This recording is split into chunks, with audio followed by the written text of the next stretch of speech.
하셨으면 좋겠고요. 저희들 사순절 기간을 보내면서 예수님 십자가에서 하셨던 말씀을 계속 한전을 묵상하는데요.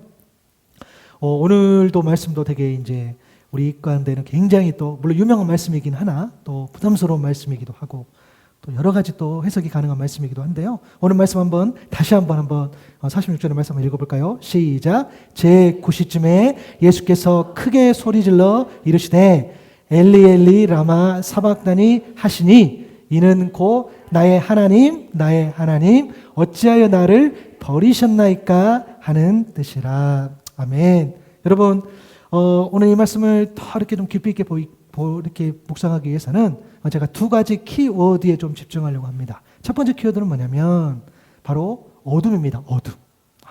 어둠인데요.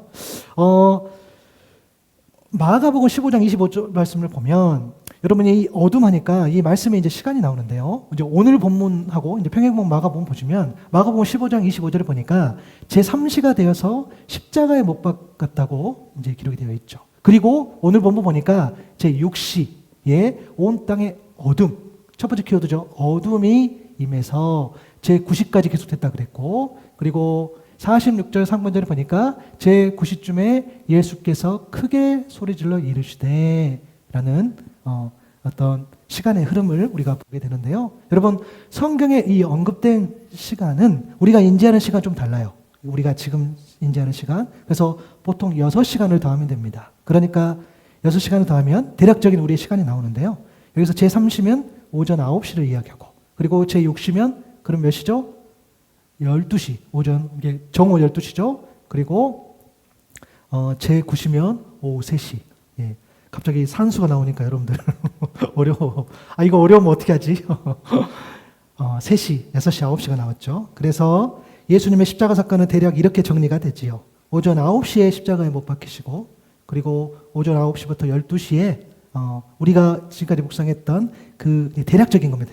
정확한 건 아니고요. 대략적으로 그 말씀을 하셨다고 보는 거죠. 그래서 첫 번째 말씀이 뭐였습니까? 누가복음 23, 24절의 말씀처럼 아버지 저들을 사하여 주옵소서. 용서의 메시지. 용서하여 주옵소서. 자기들이 하는 것을 알지 못합니다. 저와 여러분들이 하는 것을 알지 못해. 저와 여러분들이 죄 가운데 살아가는 것들. 근데 그 죄조차도 죄인지 모르는, 그렇죠? 그들을 향해 예수님은 용서를 구하셨고요. 그리고 두 번째 메시지 뭐였습니까? 오늘 네가 나와 함께 나고나 있으리라. 두 행악자. 우리가 십자가상에 올라가 있었죠. 그러나 한 행악자는 그러니까 여러분 우리는 그런 거예요. 우리는 둘 중에 한 인물인 거죠. 한 행악자는 예수님을 여전히 부인했던 행악자. 그리고 한 행악자는 그 앞에 예수님을 인정하고 그 앞에 겸손하고 그리고 강구했던 그때의 구원에 이르렀던 모습들을 보게 되죠. 그 낙원을 이야기했었습니다. 그리고 제가 낙원이라든가 하나님 나라 이야기할 때 늘 드렸던 메시지가 있어요. 하나님 나라가 어떤 곳이고 어떤 모습이고 소위 말해서 우리가 구약의 표현처럼 뭐 젖가꿀이 흐르고 뭐 그런 거 뭐 황금으로 도배가 되고 천국이 다 좋아요. 근데 우리 일단 가고 봅시다. 아멘. 가고 봐. 예, 그냥 어디 있는지 괜찮아. 몰라도 돼. 그리고 뭐 어떤 형태인지 잘 몰라도 돼. 그러나 우리가 온전히 믿음으로 입상하자는 거예요. 그렇죠? 낙원도 마찬가지인 거죠.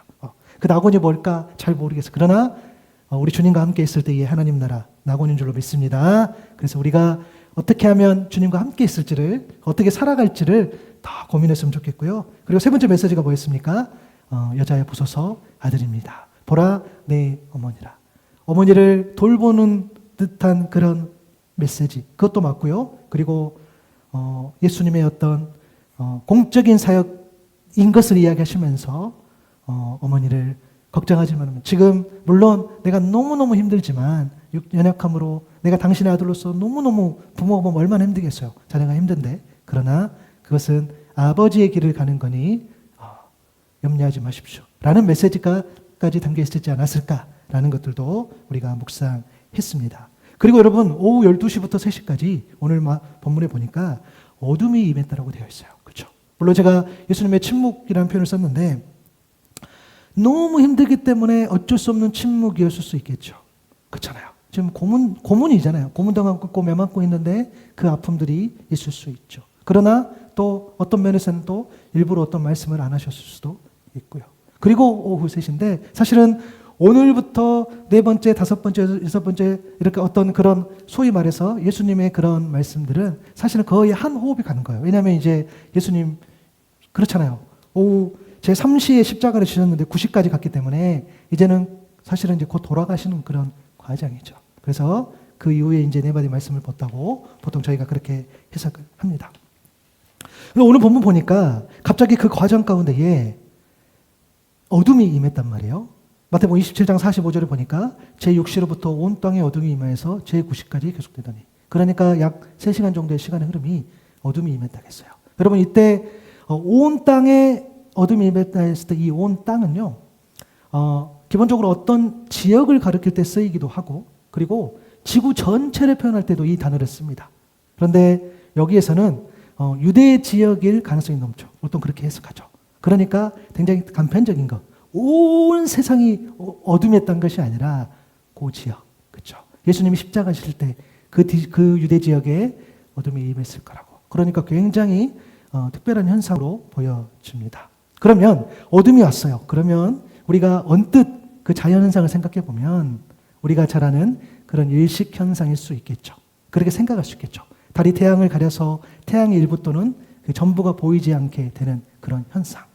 그런데 대부분 성경학자들은 그때 일식은 일어날 수 없다고 이야기합니다. 왜냐하면 당신 유월절 절기인데 유월절은 항상 이 보름달일 때 있었는데 일식은 초승달일 때에 일어나기 때문에 그때 일식은 일어나지 않았다. 일식은 아니었다라고 보통 해석을 합니다.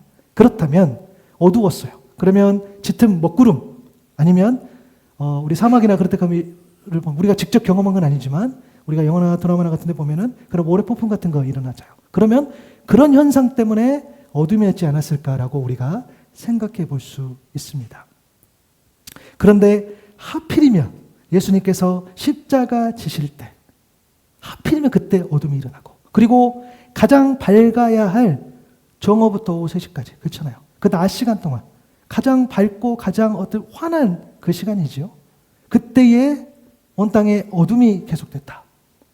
그래서 이 현상이 단순히 눈에 보이는 자연현상이지만 그럼에도 눈에 보이지 않지만 여전히 실제하는 그런 어떤 영적인 사건으로 우리가 묵상해 볼 수 있다는 거죠. 여러분 우리가 성경을 볼 때요. 맞아요. 그래서 여러분 그 해석이 굉장히 중요한 거죠. 그리고 건강하게 말씀을 볼 수 있어야 되겠죠. 단순하게 어둠이 임했다라고 했었을 때에 그냥 어떤 현상이 아니었고 그 안에 어떤 예수님의 의미가 담겨 있다라고 보는 거죠. 그러나 그 해석 또한 그럴 것이다 라는 것이 아니라 우리가 언제나 말씀 앞에 근거를 찾을 수가 있어야 되겠습니다. 여러분 어둠하면 떠오르는 이미지가 있을까요? 어두워. 물론 사람 보고 여러분 어두워 하시면 안 돼요. 기분 나빠.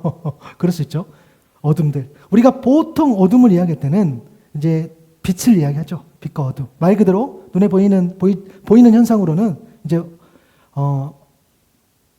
어두우면 어떻게 됐든 보이지 않는 것에 대한 두려움이 있죠. 그렇죠? 그리고 보통 어둠은 굉장히 부정적인 의미를 많이 담고 있어요. 그렇잖아요. 우리가 긍정적으로 해석하는 경우는 좀 많이 없는 것 같고, 보이지 않는 것에 대한 두려움, 또 불안감들, 또 정체를 알 수는 없는 때문에 우리는 이렇게 어두우면 좀 불안합니다. 여러분 어쩔지 모르겠으나 저는 개인적으로 매일 어둠을 경험합니다. 왜냐하면 이제 카페 교회도 그렇고 아시죠? 제가 여기 건물 주의 종입니다.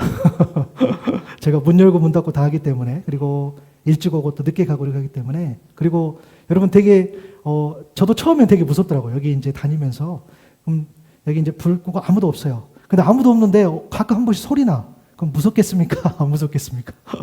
그리고 이게 여러분 걱정하지 마세요. 쥐는 잘 안 다녀. 쥐가 다닐 수 있죠. 근데 쥐는 잘 안 다니고 감사하게. 그리고 그러나 이제 바퀴벌레는 좀 있을 수 있죠. 막 그런 것들 오면 되게 작은데 무서워. 왜냐하면은 어두울 때 그죠? 불을 껐었는데 그런 것들이 다니면 좀 무섭기도 합니다. 그리고 제가 이제 골목으로 출퇴근 이렇게 걸어갈 때도 요즘에는 지금은 세상 좋아졌습니다. 할렐루야. 그 불꽃이 생겼더라고. 근데 그 전에는 그러지 않았거든요. 그래서 불꽃 생긴 지 몇 달 안 됐어요. 그 공원 거기에. 그래서 너무 어두워서 저도 10시 좀 10시 반 넘으면 그걸 되게 남자여도 못 가겠더라고요. 이게 너무 어두워서. 그런 경우가 있는데 어찌됐든 우리가 그런 어둠들, 그런데 사실은 그런 어떤 눈에 보이는, 그러니까 단순히 밝다 어둡다라는 어둠을 우리가 많이 경험하기보다는 어떤 우리 어둠을 통해서 부정적인 감정을 좀 경험하죠. 절망도, 슬픔도, 고독도, 고통도. 그렇잖아요. 그런 어떤 오는 그런 어떤 감정들로 인하여서 오는 어둠들. 그리고 사람의 어떤 성격이나 기질들. 우리가 소위 말해서 얼굴이 그늘졌어, 어두워졌어라는 것들. 또 사람이 밝지 않을 수 있죠. 또 사람이 늘 두려움과 염려 가운데 있다 보면 사실 낯빛이 어두울 수도 있고 그럴 때 있죠. 이때 우리가 어둠을 또 이야기합니다. 그리고 악한 것들, 범죄한 것들, 또 죽음이라든가 허무한 것들도 우리가 이 어둠을 이야기합니다. 여러분, 그리고요, 우리가 이제 이 어둠을 이야기할 때에, 그러면 이 어둠을 성경 안에서 생각해 보면 그것도 우리가 잘 아는 이미지이기도 합니다. 죄라든가 죄악된 세상이라든가 죽음, 멸망, 심판, 혼돈, 또 영적인 어떤 무지들, 영적으로 눈먼 상태들, 또 무질서들, 그런 것들이 우리가 이제 어둠으로 이렇게 보게 되는 건데요. 성경에 여러 말씀이 있죠. 그런데 그 여러 어둠을 보면 공통적인 그런 공통점이 존재해요. 여러분, 출애굽기 생각해 보시면은 모세를 통해서 애굽에 10가지 재앙이 있었죠. 물론 이제 모르시는 분도 있을 수 있겠으나 10가지 이제 탈출하려고 하는데 안 보내주니까 하나님께서 모세를 통해서 애굽에 10가지 재앙을 보냈는데 거기에 보면 9번째 재앙이 뭡니까? 흑암 재앙이에요. 그냥 어두워요. 어두워. 그걸 재앙으로 주시는데 출애굽기 10장 21절부터 좀 보면 손으로 더듬어야 다닐 만큼 짙은 어둠이 애굽 땅, 이집트 땅을 덮었단 말이에요. 그죠? 이제 초자연적인 현상이죠. 22절에 보니까 애굽 땅에 사흘 동안 짙은 어둠이 내렸다는 거야. 사실 여러분도 우리가 이제 집에서 정전되거나 이러면 사실 뭐 핸드폰 다 있고 하니까 그렇지 않은데 사실 현대인들은 짙은 어둠을 경험하기가 사실은 힘들기는 해요. 그렇죠? 의도하지 않고서는. 근데 너무너무 불편해요. 그죠? 안 보여. 되게 두렵고 그런 상황이란 말이에요. 그런데 온 땅, 이때는 이집트 전역이에요. 하나님께서 흑암을 보내셨다는 거야. 그리고 23절에 보니까 사흘 동안 사람들은 서로 볼 수도 없고 제자리를 뜰 수도 없는 거야. 갈 수가 없는 거죠. 위험하니까. 그런데 이스라엘 자손이 사는 곳에서는 어디에는 빛이 있었다는 거야. 그러니까 구분된, 그러니까 한쪽에만 특별히 흑암을 보냈던, 어둠을 보냈던 하나님의 손길을 보게 되지요. 또 아모스 선지자를 통해서 주신 이스라엘 말씀 중에 보면은 뭐냐면 아모스 8장 9절에 보니까 내가 대낮에 해가 지게 하고 한낮에, 그러니까 그날 너희들 내가 반드시 그날을 오게 할 텐데 그날에 땅을 깜깜하게 하겠다. 내가 너희의 모든 절기를 통곡으로 바꾸고 어둡게 바꾸는 거죠. 너희의 모든 노래를 만가로. 이거는 이 만가라는 것은 이 우리말 좀 어렵죠. 이 죽은 사람, 그 상념례고 하는 그런 노래, 그런 만가라고 하는데 그것으로 바꿔놓겠다.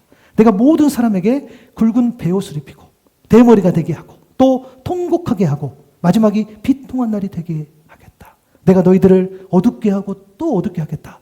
아모스를 통해서 주신 말씀이고요. 또 이사야 선지자를 통해서 이스라엘에게 주신 말씀도 이 어둠에 대해서 이야기합니다. 공평이 우리에게서 멀고 공의가 우리에게 미치지 못한다. 우리가 빛을 바라나 어둠뿐이고 밝음을 바라나 암흑 속을 걸을 뿐이다. 우리는 앞을 못 보는 사람처럼 담을 더듬고 눈먼 사람처럼 더듬고 다닌다. 대낮에도 우리가 밤길을 걸을 때처럼 넘어지니 몸이 건강하다고 하나 죽은 사람과 다를 바 없다. 너무너무 사실은 무서운 말씀, 그렇죠? 두려운 말씀이죠. 그 어둠을 이야기하신 하나님의 말씀을 보게 되는데요.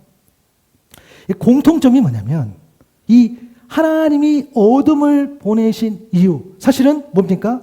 애굽과 이스라엘이 어둠을 경험하게 된 이유랑 같은 말이죠. 그렇죠? 하나님이 어둠을 보냈어요. 왜? 애굽과 이스라엘이 어둠을 경험하게 되는 이유가 생겼어. 왜 그랬을까라고 했을 때에 이 말씀을 통해 우리가 알 수 있어. 하나님께서 어둠을 보낼 때는 그들이 완악해서 하나님께 완악하고 고집세고 사납고 더 좀 리얼하게 이야기해 볼까요? 하나님 앞에 꼬장꼬장하고 이상하지. 하나님 앞에 건방지고 교만하고 우기고 이런 것들 하나님 앞에서죠. 그 완악했고 그리고 말씀에 불순종했을 때에 하나님께서 어둠을 경험하게 하신다는 거예요. 하셨어요. 그리고 하실 것이고 그것은 뭐였습니까? 하나님 없는 삶의 결과였고 하나님의 말씀을 듣지 못한 삶의 결과였다는 거예요. 보니까 언제 어둠이었어? 여러분 애굽 백성도 보십시오. 바로를 통해서 하나님께서 보내라겠다. 아니 보낸다 했는데 안 보내고 보낸다 했는데 안 보내고 말씀을 완악했고 불순종했죠. 그 말씀을 듣지 않았죠. 가볍게 여겼죠. 웃기지 마. 너희들 아무 데도 못 가. 아니요. 그렇지 않았죠. 그 하나님 없는 삶의 결과. 그 말씀을 듣지 않는 그런 모습들을 보게 되는 거죠. 그것은 곧 하나님 아버지의 마음을 나타내는 거죠. 그런데 우리 하나님 아버지의 마음에는 항상 두 가지가 공존하는 것 같아요. 심판의 마음. 그러나 또 안타까움. 분노의 마음. 또 안타까운 마음. 또 심판의 마음. 또 긍휼의 마음. 이 어둠이 너희들 앞으로 심판의 징조가 될 것이다 라는 메시지를 담고 있다는 거예요. 그렇죠? 여러분 하나님 아버지의 마음은 제가 방금도 얘기했지만 항상 여러분 이렇게 한번 따라하시면 될 것 같아요. 하나님 아버지의 마음은 뭐냐면 공의와 사랑. 여러분 공의라는 것은요 결국 심판을 이야기하는 거예요. 하나님은 공의롭기 때문에 하나님은 죄 앞에서는 공의롭게 판단하신다는 거예요. 그러나 여전히 그 판단을 유보하세요. 기다려. 내가 너 잘못했잖아. 매를 들어야 되는데 또 참으시고 매를 들어야 되는데 또 참으시고 만약에요 우리가 천군천사였어. 하나님이 누군가를 저 극악무도한 죄를 막 이렇게 하려고 하실 때 여러분과 제가 막 옆에서 천사였다면 천사면 좀 가벼워야 되겠죠. 천사였다면 하나님 그만 좀 하시고 그냥 처리하십시오 라고 저는 매일 노래를 불렀을 것 같아요. 그렇잖아요. 오죽했으면 하나님도 오죽했으면 손을 들어서 치려고 하실까. 근데 하나님은 그것까지도 버텨내신다는 거예요. 그것까지도 네가 날 사랑하는지 안 하는지 네가 한번 죄를 얼마만큼 지는지 네가 죄 지는 것보다 내가 더 사랑해야지. 하여튼 우리 하나님은 작정하신단 말이에요. 아멘. 그 사랑의 힘을 좀 여러분이 아셨으면 좋겠어요. 그 어둠 속에서도 여전히 하나님은 그런 마음을 가지고 계신다는 거예요. 아모스 8장 11절 너무 유명한 말씀이죠. 그 하나님 마음이 담겼어요. 뭐냐면 그날이 와. 야 너희들 정신 차려야 돼. 그날이 온다니까. 그날이 오는데 그때 내가 너희들 기근을 보낼 거야. 너희들 배고프게 할 거야. 그런데 사람들이 배고파하겠고 하겠지만 그것은 밥이 없어서가 아니라 목말라서가 아니라 뭐야? 네가 너희들이 내 말을 듣지 않아서 주의 말씀이 없어서 하나님의 말씀이 없어서 너희들은 굶주리고 목말랄 것이다 라는 것을 이야기를 하세요. 그러나 시편 103편 8절에 10절에 보면 우리 하나님은 어떤 분입니까? 자비롭고 은혜롭고 노하기를 더디하시는 사랑이 그지없으신 분. 두고두고 꾸짖지 않으시고 노를 영원히 품지 않으신 분. 우리 죄를 지은 그대로 갚지 않으시고 우리 잘못을 저지른 그대로 갚지 않으신다는 거예요. 아멘. 여러분 이 고백 여러분의 인생 가운데에 하나님께서 두고두고 꾸짖지 않고 노를 영원히 품지 않으신 그 하나님께서 기다려주시고 또 기다려주시는 그 하나님을 여러분 인생 가운데 경험한다면 어떠한 상황 속에서도 그 어려움을 이겨낼 줄을 믿습니다. 그 하나님. 그런데 그 하나님은 여전히 우리에게 똑같은 하나님이시라는 거예요. 여전히 하나님은 공의 때문에 늘 심판 앞에 우리 하나님은 서 계시지만 여전히 사랑으로 그것을 또 유보하시려고 라는 거죠. 여러분 그럼 보세요. 십자가 앞에서 어둠도 사실은 똑같죠. 하나님이 어둠을 보내신 이유가 뭡니까? 유다 백성이 어둠을 경험하게 된 이유가 뭐예요? 예수님께 완악했어요. 예수님의 말씀에 불순종했어요. 예수님 없는 삶의 결과고 그의 말씀을 듣지 못한 그의 삶의 결과였어요.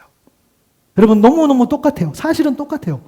여러분 성경하고요. 지금 이 시대 물론 성경에 AI가 나오진 않아요. 할렐루야. AI가 나오진 않아. 그런데요. 여러분 잘 보세요. 성경 안에 똑같아. 성경이 말하는 그 시대나 지금이 말하는 시대나 여전히 물론 이 시대에 담는 이 시대의 언어가 달라졌죠. 문화도 달라졌죠. 앞으로 더 이상한 것들, 더 사람이 상상을 초월하는 일들이 많이 일어나겠으나 그러나 본질은 똑같아요. 여전해요. 하나님 없는 삶, 예수 그리스도 없는 삶은 결국에는 어둠일 것이고 그 말씀이 없는 삶은 결국 어둠이라는 거예요. 성경은 한 번도 그것을 말하지 않은 적이 없어요. 끝까지 오늘도 여전히 이야기하는 거예요. 그 예수님이 십자가 앞에 섰을 때에 어둠을 보시면서 그 침묵하시는 그 모습을 보면서 우리는 예수님 없는 그 삶, 말씀 없는 삶이 어둠이구나. 어둠일 수 있겠구나. 어둠이 될지도 몰라. 아니, 어둠이 되어지는 거죠.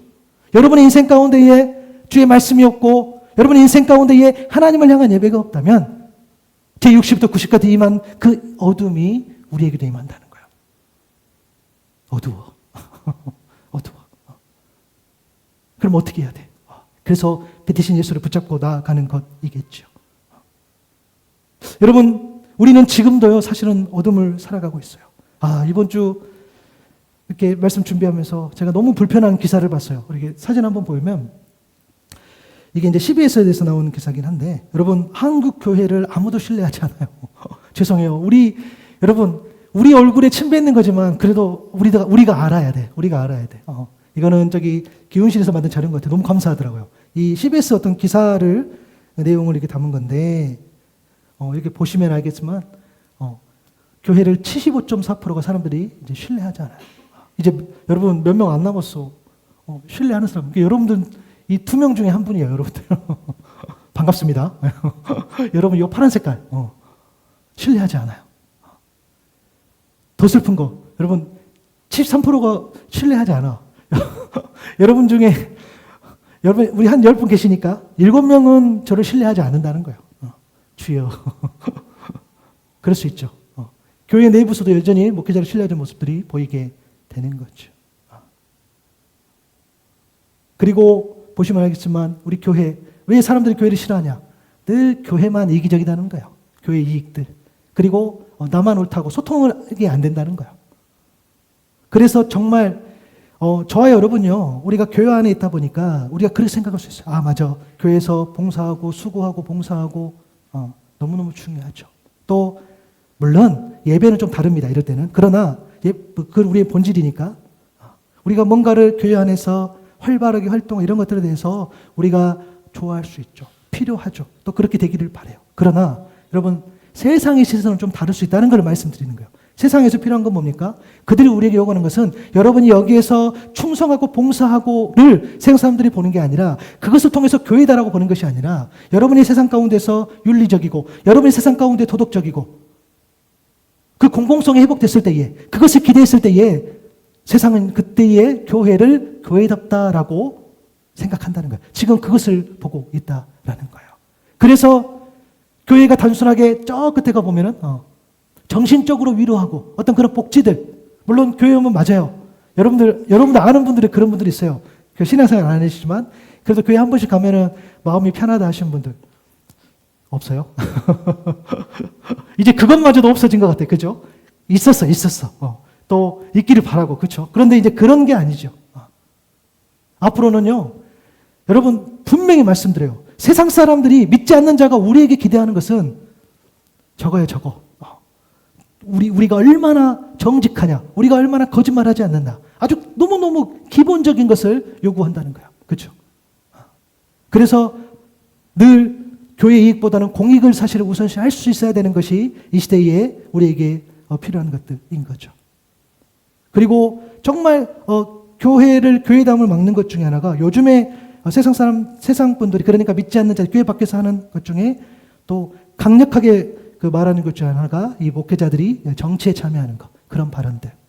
여러분 88.5%가 반대를 해요. 그러니까 오늘 저의 이 발언까지도 이제 여러분들 싫어한다는 거예요.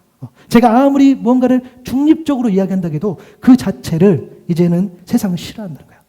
그냥 정치의 정점을 끝내도 80%가 싫어요. 그런 시대가 와버렸어요. 그렇죠? 이런 것들. 여러분, 제가 왜 이 말씀을 드리냐면, 여러분, 교회가 뭡니까? 예수 그리스도를 믿는 사람들의 모임 아닙니까? 그런데 그 교회가 신뢰를 못 받는 것은 뭡니까? 그러면 세상 사람들이 어디 가서 말씀을 들어요? 여러분, 교회가 커져야 된다는 의미가 아니에요. 교회가 온전히 건강하게 세워져 가야 된다는 의미는, 여기에 모이나서 그리스도의 사랑이 흘러가고 여기 모인 가운데에 주의 말씀이 선포되어졌을 때에, 그래 믿지 않는 자들이 와서 말씀을 받고 그 사랑을 경험하고, 그리고 그렇게 예수님을 닮아가서 그들이 구원에 이르는 것, 이것이 교회인 줄로 믿습니다. 근데 그것조차도 이제 안 된다는 거예요. 물론 그렇게 말할 수 있겠죠. 뭐 온라인으로 또 어떻게 여러 가지 방향대로. 맞아요. 그런데 분명히 말씀드립니다, 여러분. 공동체가 있어야 돼요. 절대로 내 개인 혼자의 어떤 신앙의 어떤, 제가 뭐 물론 여러분 유튜브 많이 보세요. 그것도 좋아요. 저도 뭐 그걸로 연구하는데. 그러나 거기에서 끝나면 그냥 그날 너무 좋아, 너무 은혜스러워. 여러분 그러잖아요. 너무 뭐 설교를 잘해, 너무 못해, 뭐 이런 것들. 저도 늘 스트레스 받아요. 우리 성도님들도 유튜브를 많이 볼 텐데 얼마나 나하고 비교할까. 이건 숙명이죠. 괜찮아요. 비교도 하시고 뭐 어쩔 수 없죠. 그러면서 저도 열심히 노력하면 되는 거죠. 그러나 그거 하나 가지고는 우리는 변화될 수 없다는 거예요. 그거 내가 그냥 감정적으로 은혜 받았어요? 아니요. 그거 가지고 공동체에서 살아내는 것이 바로 그런 것이죠. 만약에 제가 왜 이걸 좀 더 길게 이야기했냐면 우리가 벌써 그러는 거예요. 그러면 결국에는 뭡니까? 우리는 교회 안에서도 어둠을 살아가고 있고 교회 안에서도 여전히 어둠 가운데 있을 수 있다는 거예요. 그렇죠? 그러면 뭡니까? 결국에는 그 어둠이 우리가 예수 없는 삶, 그 말씀 없는 삶, 그 어둠 가운데 우리가 살아갈 때는 결국에는 그 오로지 그 심판도 우리가 감당해야 될 몫이라는 거예요. 맞잖아요. 우리가 책임져야 되죠. 내가 하나님 앞에 완악하고 내가 하나님 그 말씀 앞에 불순종했다면 그 심판까지도 오로지 우리가 받아야 되는 그 상황들.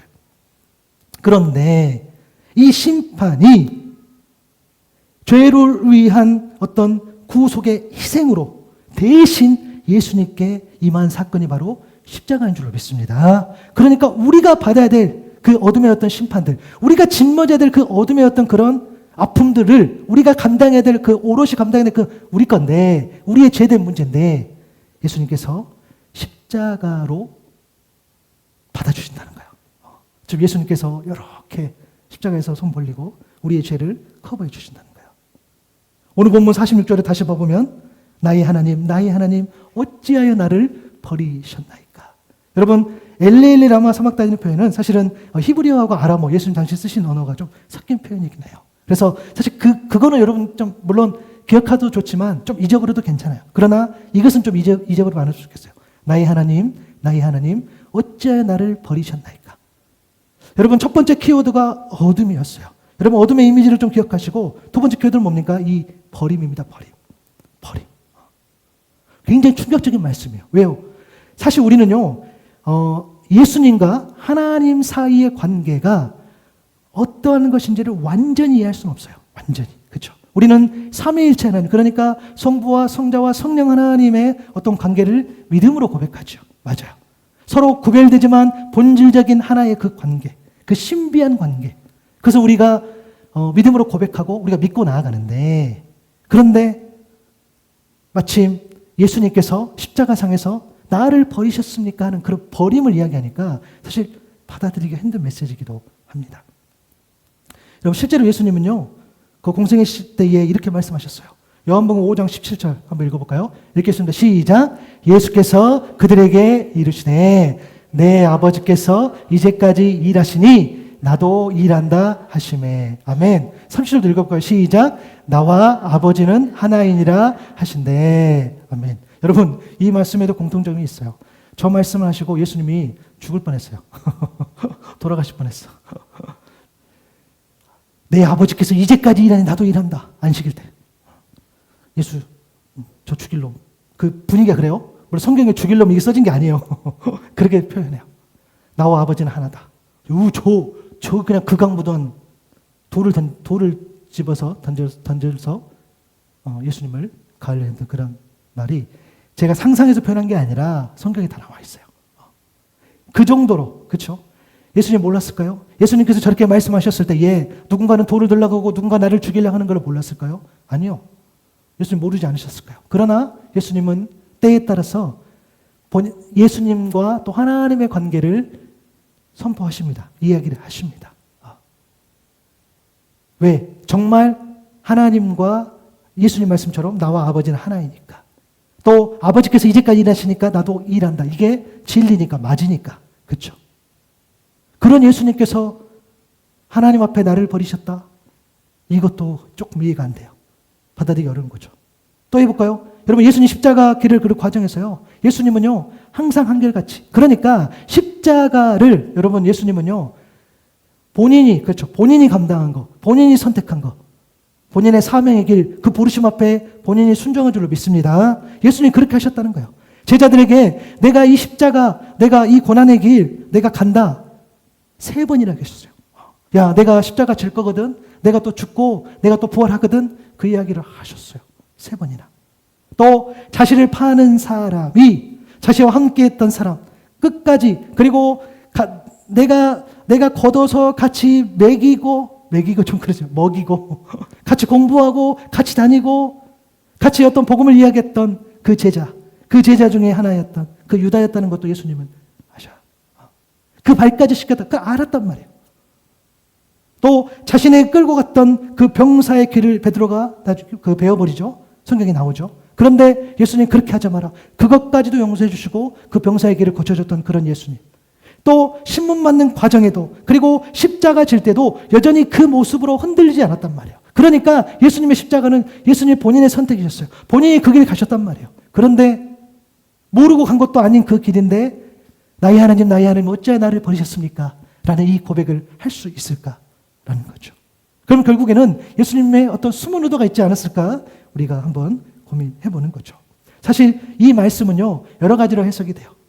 첫 번째는 고통 앞에서 절규하신 예수님, 정말로 너무 힘들어가지고 예수님이 나의 하나님 어찌하여 나를 버리셨습니까? 라고 고백했을 수도 있고, 정말로 하나님 앞에 실망한 예수님, 그런 모습일 수 있고, 정말 하나님과의 그 단절, 그 버림을 경험하신 그 예수님의 고백일 수 있고, 또 하나는 하나님의 말씀을 성취하신 그 예수님.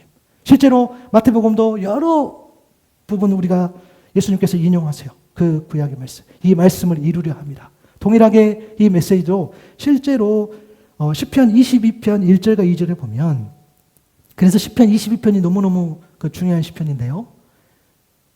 다윗이 고백하죠. 내 하나님이여 내 하나님이여 어찌 나를 버리셨나이까. 여러분 예수님 고백했던 거랑 같은 맥락이죠. 그렇죠? 어찌 나를 멀리하여 돕지 않으시고 내 신음소리를 듣지 아니하시나이까.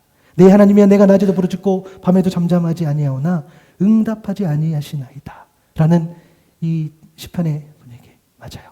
그래서 이 메시지를 성취하시려고 예수님이 그렇게 고백했다라고 우리도 볼 수 있는 거죠.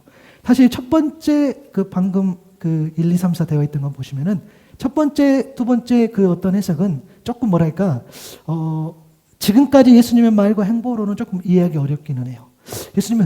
예수님의 어떤 인간적인 고백은 좀 아니셨던 것 같기도 해요. 정말 그러셨을까라는 것도 물론 너무너무 고통스럽죠. 그러나 그런 의미라기보다는 나의 하나님 어찌하여 나를 버리셨습니까? 라는 것은 이 예수님의 부르짖음은 예수님의 직면하신 어떤 고통과 절망과 아픔의 그런 의미를 잘 표현해 주는 건데, 우리가 정말 알아야 될 것은 뭐냐면 단순히 육체의 힘든 때문은 아니라는 거예요. 예수님이 정말 그냥 그 육신의 아픔 때문에 나를 버리셨습니까? 라는 고백은 우리가 아닐 수 있다는 거예요. 오히려 하나님 아버지께 버림당했던, 그러니까 하나님 아버지께 정말 버림을 당하신 그것 때문에 지금 예수님이 이야기를 하셨다고 우리가 보는 거죠. 여러분 제가 메시지 준비하면서요, 이 버림 있잖아요. 버렸다는 말과 어떤 말이 같을까? 여러분 한번 생각해 보실래요? 어떤 말이 그 비슷할까라는 것들. 물론 검색하면 나올 수 있겠죠. 근데 제가 그렇게 하지 않고 한번 써봤어요. 버림하면 뭐랑 같을까? 단절, 또 거절, 거리두기, 따돌림, 가치 없음, 상관없음, 멀리함, 모른 척함, 싫어하게 된, 또 폐기하는 거, 또 그 뒤에는 좀 제가 사전을 찾게 했어요. 투기하는 거, 내다 버리는 거죠. 유기하는 거, 내 버리는 거죠. 외면하는 거, 방치하는 거. 여러분 동의하세요? 이게 버림하고 사실 이렇게 따지면 제가 좀 국어 좀 괜찮지 않나요? 내가 한번 써봤어. 저건 내가 검색하지 않았어요. 그냥 한번 쭉쭉 써봤어요. 너무 좀 무섭긴 해요. 이 버림이라는 단어 너무너무 여러분 우리 서로 버리지 맙시다. 할렐루야. 이게 버림이 너무 심해. 너무너무 불편해요. 그렇죠? 거리두고 따돌리고 이런 것들. 이 버림에 말한 것들. 근데 여러분 놀라지 마세요. 이 버림이 우리가 가서 그래 버림이랑 저 비슷한 말이야. 그래 좀 불편한 말이네. 이게 아니라 저 버림이 원래는 저 말들이, 이 단절이, 이 거리두기가, 이 따돌림이, 이 외면이, 방치가 원래는 내 거라는 거야, 내 거. 하나님께서 죄된 우리로 하여금 우리의 죄 때문에 하나님께서 우리를 이렇게 할 수 있는, 그러니까 우리는 죄 때문에 하나님께 이러한 버림을 당할 처지에 놓여 있는 우리란 말이에요. 이것을 우리가 받아들여야 돼요. 이것을 인정해야 돼요. 저 단절이, 저 따돌림이, 저 모른 척하는 것이, 그것이 전부 우리가 우리의 죄로 인해 하나님께서 우리를 그렇게 할 수 있단 말이에요. 그런데 주님께서 우리의 이 죄를 씻기기 위해서 어떻게 합니까? 대신 대속물로서, 그 제물로서 하나님 앞에 철저하게 어떻게 해요? 버림당하셨다는 거예요. 이 버림이라는 것은 하나님의 예수님을 버렸어. 이것은 이제 더 이상 예수님이 하나님의 아들이 아니라는, 그 버림은 아니라는 거예요. 예수님은 여전히 하나님과 하나, 아버지와 나는 하나다. 이 존재에 대해서는 변하지 않아. 여러분 그것을 기억해야 돼요. 갑자기 하나님의 아들이 안 되고 이런 의미가 아니에요. 그런 의미가 아니고, 예수님의 십자가에서 버림당하셨던 것은 뭡니까? 마치 구약의 제단 위에서 죄를 씻기 위해서 제물이 필요해. 불을 지펴. 그래서 우리의 죄를 덮어 씌울 그 어린 양, 그 마치 어린 양처럼 많은 사람의 대속물이 되고자 그의 사람, 그의 인성에 관한 하나님과의 관계가 잠시 그냥 단절된 거야. 여전히. 왜? 그 잠시 단절됨으로 우리의 죄를 거기에 얹어야 돼요. 그러니까 사실은 저와 여러분요, 옆에서 예수님이 십자가 치신 것을 이런 말이 맞을지 모르겠지만 박수를 쳐야 돼. 아니 이거 안 맞나? 사실 우리한테는 좋은 일이에요. 그렇죠. 예수님이 채찍을 맞는데, 아파하시는데, 고통당하시는데, 이 양손에 못이 박히는데, 사실은 저와 여러분 우리 입장에서는 맞아요. 예수님 십자가 지신 것에 대해서 사실은 고마워해야 되고 감사해야 된다는 거예요. 왜? 예수님 철저하게 하나님 앞에 그가 하나님과의 그런 인간적인 관계까지도 내려놓으면서 십자가를 지셨기 때문에. 그렇죠. 그래서 하나님의 진노, 하나님의 심판을 온몸으로 받으신 줄로 믿습니다. 그게 여러분 십자가라는 거예요. 고린도후서 5장 21절의 말씀을 우리 한번 같이 읽어볼게요. 시작. 하나님께서는 죄를 모르신 분에게 우리 대신이 죄를 씌우셨습니다. 그것은 우리가 그리스도 안에서 하나님의 의가 되게 하려 하심입니다. 아멘. 여러분 이때 하나님의 의가 뭐죠? 이 십자가. 그래서 우리 대신에 죄를 집으실 것은 그리스도 안에서 하나님의 의가 되게 하려는 건데, 로마서 3장 21절 22절의 말씀처럼 이제는 율법과는 상관없이 하나님의 의가 나타났는데, 그것은 율법과 예언자들 증언한 것인데, 하나님의 의는 예수 그리스도를 믿는 믿음을 통하여 모든 믿는 사람이 오는 것, 거기에는 아무 차별도 없는 것. 예수님의 십자가를 믿는 믿음이 곧 구원과 영원한 생명으로 나아가는 유일한 길임을 예수님께서 직접 열어주신 것입니다. 그런 의미에서 십자가에 의해서 주님의 부르짖음이 어떤 고통에서 오는 절규라기보다는 죄의 대가를 치는 것이 얼마나 끔찍한 것이, 저 여러분이 얼마나 극악무도한 죄인이라는 것이, 저 여러분이 우리 스스로 씻을 수 없는 그런 죄악 가운데 놓여 있는지, 그것이 얼마나 끔찍한 것인가를 예수님께서 온몸으로 십자가를 지시면서 보였다는 거예요. 근데 여기서 끝나면 우리 너무 힘들 것 같아요. 여기서 끝나면 그럼 어떻게 하라는 거지? 지금 세상이 어둡고 내가 어둡고 그리고 뭔가 버려진 것 같은데 어떻게 하는 거지? 아니요. 여기에 놀라운 반전이 있는 거죠. 여러분 잘 아시는 김남준 목사님의 가상치료라는 책에 보면 이런 표현이 있어요. 하나님께서 우리를 죄에서 구원하시는 참된 구원의 방법을 모르기 때문에 사람들은 여기서 넘어집니다. 그러나 그리스도께서 하나님께로부터 버림을 받는 것, 그것이 바로 우리를 건지시는 예수님의 구원의 방법이었으며, 그분이 전능하신 하나님께로부터 버림을 받고 심판의 고통을 당하시는 것, 그것이 바로 우리를 당신께로 인도하시는 하나님의 지혜였습니다. 너무너무 깊이 있는 글인 것 같아요. 하나님의 지혜였다는 거예요. 그렇게 어둠 가운데서 어둠도 감당하시고 그 버림도 감당하시는 그 십자가가 바로 우리를 구원에 이르는 하나님의 지혜였다는 거예요. 고린도서 1장 23장 24절에 보니까 우리는 그리스도를 전하되 십자가에 달리신 분으로 전합니다. 이것은 유대 사람에게나 거리낌이고 이방 사람에게는 어린 서금이지만 여전히 지금도 세상 사람들은 십자가가 거리낌이고 어리석음이라고 말하지만 그러나 부르심을 받은 저와 여러분, 부르심을 받은 우리에게는 유대 사람에게나 그리스 사람에게나 그리스도는 하나님의 능력이요 하나님의 지혜입니다. 아멘. 그러니까 여러분, 나의 하나님 어찌하여 나를 버리셨습니까? 이 외침은요, 단순히 고난과 아픔과 버림에서 끝나는 것이 아니라 예수님이 스스로 버림받음을 선택함으로써, 그래서 저와 여러분을 구원하고 인류를 구원하시겠다는 그런 승리의 메시지가 내포가 있다는 것.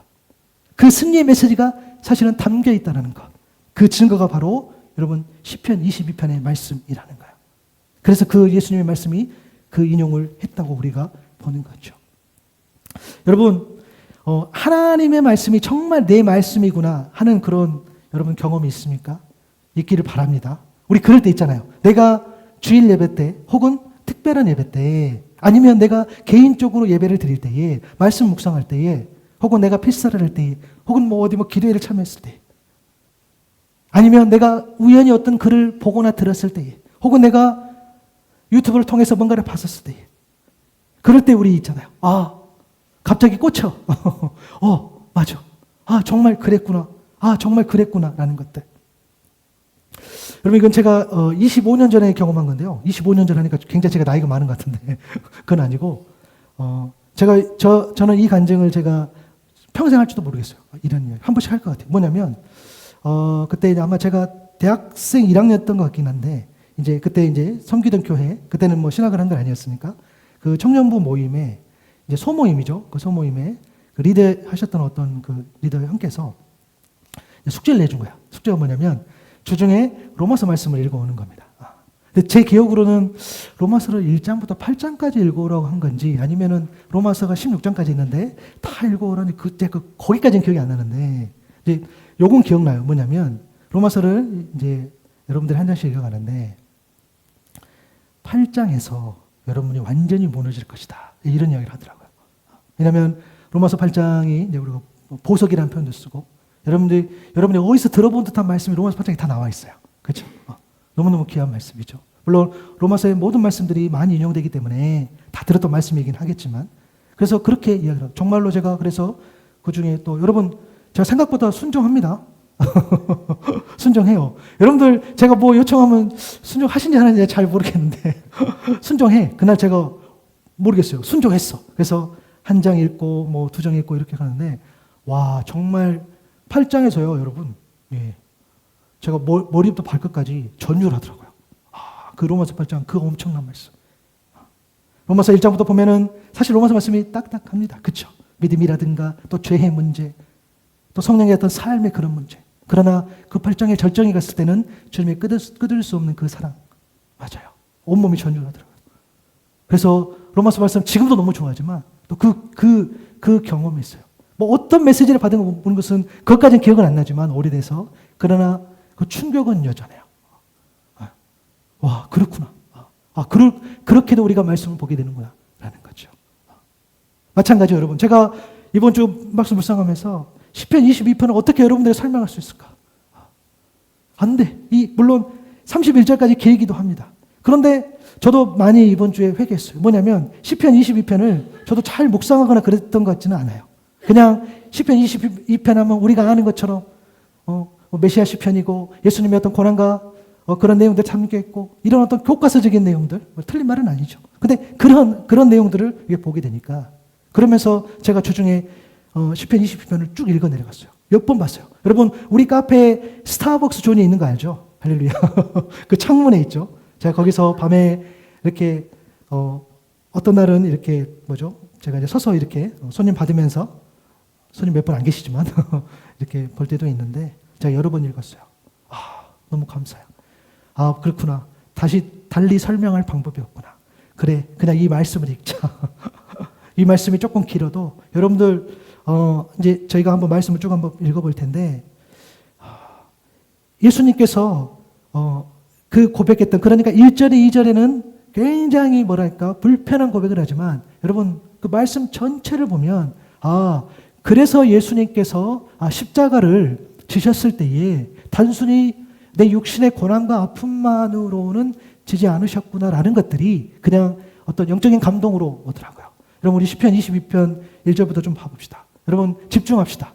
집중해서 우리가 이 말씀 읽고 마칠 텐데 집중해서 한번 3절까지 쭉 읽어봐요. 그래서 여러분께서 예수님께서 하나님의 버림을 경험하면서까지도 예수님께서 어떤 마음으로 십자가를 지셨을까? 우리가 한번 그 말씀을 봐보는 거죠. 자, 한번 읽겠습니다. 시작. 나의 하나님, 나의 하나님, 어찌하여 나를 버리십니까? 어찌하여 그리 멀리 계셔서 살려달라고 울부짖는 나의 간구를 듣지 아니하십니까? 나의 하나님, 온종일 불러도 대답하지 않으시고 밤새도록 부르짖어도 모르는 채 하십니다. 그러나 주님은 거룩하신 분, 이스라엘의 찬양 받으실 분이십니다. 우리 조상이 주님을 믿었습니다. 그 믿음 보시고 주께서는 그들을 구해 주셨습니다. 주께 부르짖었으므로 그들은 구원을 받았습니다. 주님을 믿었으므로 그들은 수치를 당하지 않았습니다. 그러나 나는 사람도 아닌 벌레요, 사람들의 조롱거리, 백성의 멸시거리일 뿐입니다. 나를 보는 사람은 누구나 나를 빗대어서 조롱하며 입술을 비축거리고 머리를 흔들면서 비아냥댑니다. 그가 주에게 그토록 의지하였다면 주가 그를 구하여 주겠지. 그가 그토록 주의 마음에 들었다면 주가 그를 건져주겠지 합니다. 그러나 주님은 나를 모태에서 끌어내신 분, 어머니의 젖을 빨 때부터 나에게 믿음을 주신 분이십니다. 나는 태어날 때부터 주께 맡긴 몸, 모태로부터 나의 하나님은 주님뿐이었습니다. 나를 멀리하지 말아 주십시오. 재난이 가까이 닥쳐왔으나 나를 도와줄 사람이 없습니다. 황소떼가 나를 둘러쌌습니다. 바산의 힘센 소들이 이 몸을 에워쌌습니다. 으르렁대며 찢어 발기는 사자처럼 입을 벌리고 나에게 달려듭니다. 나는 쏟아진 물처럼 퍼져버렸고 뼈마디가 모두 어그러졌습니다. 나의 마음이 촛물처럼 창자 속에서 녹아내렸습니다. 나의 기력이 온기처럼 말라버렸고 나의 혀가 입천장에 붙어있으니 주께서 나를 흙 속에서 죽도록 내버려 두셨기 때문입니다. 개들이 나를 둘러싸고 악한 일을 저지르는 무리가 나를 애워싸고 내 손과 발을 찔렀습니다. 뼈마디 하나하나가 다 셀 수 있을 만큼 앙상하게 드러났으며 원수들이 나를 끊임없이 노려봅니다. 나의 겉옷을 원수들이 나누어 가지고 나의 속옷도 제비를 뽑아서 나누어 가집니다. 그러나 나의 주님, 멀리하지 말아 주십시오. 나의 힘이신 주님, 어서 빨리 나를 도와주십시오. 내 생명을 원수의 칼에서 건져 주십시오. 하나뿐인 나의 목숨을 개 입에서 빼내어 주십시오. 사자의 입에서 나를 구하여 주십시오. 들소의 뿔에서 나를 구하여 주십시오. 주께서 나의 기도를 들어주셨습니다. 주의 이름을 나의 형제자매에게 알리고 예배 회중 가운데서 주님을 찬양하렵니다. 주님을 경외하는 사람들아, 너희는 그를 찬양하여라. 야곱의 모든 자손아, 그에게 영광을 돌려라. 이스라엘의 모든 자손아, 그를 경외하여라. 그는 고통받는 사람의 고통을 가볍게 여기지 않으신다. 고통받는 사람을 외면하지도 않으신다. 부르짖는 사람에게는 언제나 응답하여 주신다. 주께서 하신 이 모든 일을 회중이 다 모인 자리에서 찬양하겠습니다. 내가 약속한 희생제물을 주님을 경외하는 사람들 앞에 바치겠습니다. 가난한 사람들도 그대들의 마음 영원히 살리하면서 축배를 들고 배불리 먹을 수 있을 것이다. 주님을 찾는 사람은 누구나 주님을 찬양할 것이다. 온 세계가 주님을 기억하고 주께로 올 것이며 이 세상 모든 민족이 주님을 경배할 것이다. 나라는 주님의 것, 주님은 만국을 다스리시는 분이시다.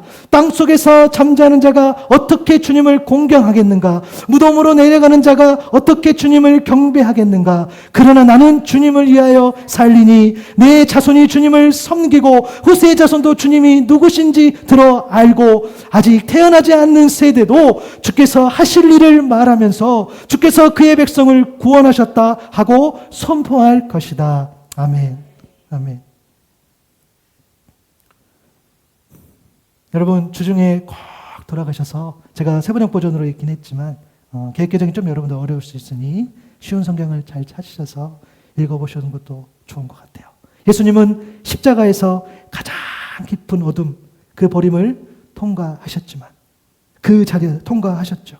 그 자리에서 인류의 구원의 문을 여셨죠. 그분은 하나님과 단절 같은 극한 상황 속에서도 나의 하나님 그렇게 끝까지 신뢰와 순종의 길을 걸으셨던 것. 그 외침 안에는 이미 승리와 부활의 씨앗이 담겨 있는 줄로 믿습니다. 우리 또한 인생의 어려움과 또 어둠, 버려짐을 느끼는 그 자리에서 또 혹시 그 자리에 서 있을 수도 있고 또 혹시 내가 내일 나아가는 그 자리가 어쩌면 나는 내 인생 가운데에 어둠일 수 있고 버려짐일 수도 있겠지요. 그러나 십자가의 주님을 바라보면서 그 믿음으로 하나님을 신뢰해야 될 줄로 믿습니다. 어둠에 머무르지 않고 버려졌다는 그런 감정에 사로잡히지 않고 예수님을 의지하면서 한 걸음씩 나아갈 때 그 생명과 구원의 빛이 결국 우리를 비춰줄 줄로 믿습니다. 십자가는요, 악에게 패배한 자리가 아니지요. 어둠 속에서 스스로 버림을 받은 그런 선택하심으로 선으로 악으로 심판하고 이기신 하나님의 완벽한 지혜, 완벽한 승리라는 거예요. 여전히 예수님께서는 저와 여러분을 위해서 스스로 그 버림을 선택하신 거예요. 그래서 지혜고 그래서 승리인 거죠.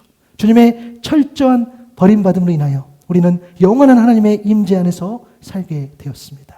이제 어둠과 버림을 넘어서 예수님의 빛 가운데 나아가는 그런 십자가의 삶 살아갈 수 있기를 바랍니다. 여러분 그렇게 살아내는 거죠. 절망 가운데 있고 아픔 가운데 있어도 우리는 거기에서 여전히 빛으로 살아갈 수 있다는 거예요. 그것은 우리의 믿음의 선택으로 할 수 있어요. 우리가 용기를 내어서 우리 주님의 붙잡았을 때에 우리는 그 어둠과 버려진 가운데서도 여전히 빛으로 살아갈 수 있다는 거예요.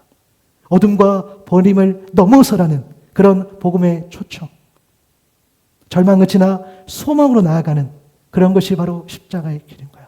사람들이 봤을 때는 어렵고 사람들이 봤을 때는 아프고 사람들이 봤을 때는 굉장히 미련한 것 같고 부족한 것 같고 아니요. 그것이 온전한 지혜요 온전한 승리여니 오늘 저와 여러분이 먼저 그 길 걸어가고 그리고 우리가 아는 그들에게도 여전히 그 길을 안내할 수 있는 저와 여러분 될 수 있기를 바랍니다. 어둠과 버림을 넘어서는 저와 여러분 될 수 있기를 축복합니다.